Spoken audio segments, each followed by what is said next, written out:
1, 2, 1, 2, 3, 4. C'est une session d'enregistrement entrée depuis longtemps dans la légende du rock. What? You what? Don't interrupt Hey, stars son! when they're recording. Hey! We're bloody stars, you know. Janvier 1969, les Beatles sont en studio. Ils ont 3 semaines pour mettre en boîte ce qui deviendra leur dernier album, Let It Be. 2 caméras les filment en permanence. Un documentaire en sortira en 1970, mais depuis, les 56 heures d'images tournées à l'époque dormaient dans les archives à Londres. Jusqu'à ce que Peter Jackson, le réalisateur du Seigneur des Anneaux, s'en empare pour leur donner un nouvel éclat.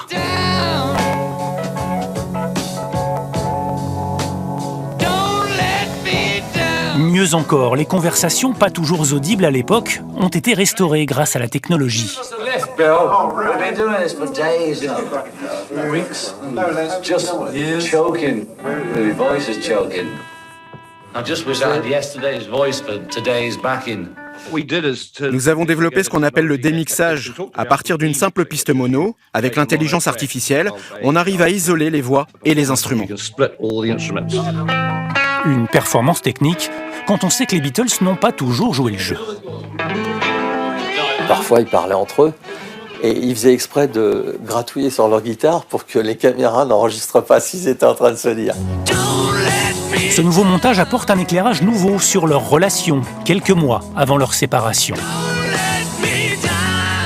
L'opinion habituelle, c'est que les Beatles étaient un groupe en pleine décomposition, qui se détestaient, que tout allait de travers, et que ça s'est tellement mal passé qu'ils se sont séparés. Or, la réalité est pas du tout celle-là. Ils blaguent, ils déconnent, ils improvisent, ils trouvent plein de chansons, et on sent qu'il y a une créativité qui est absolument intacte. Le tournage se terminera par le fameux concert sur le toit de leur maison de disques, interrompu par la police anglaise.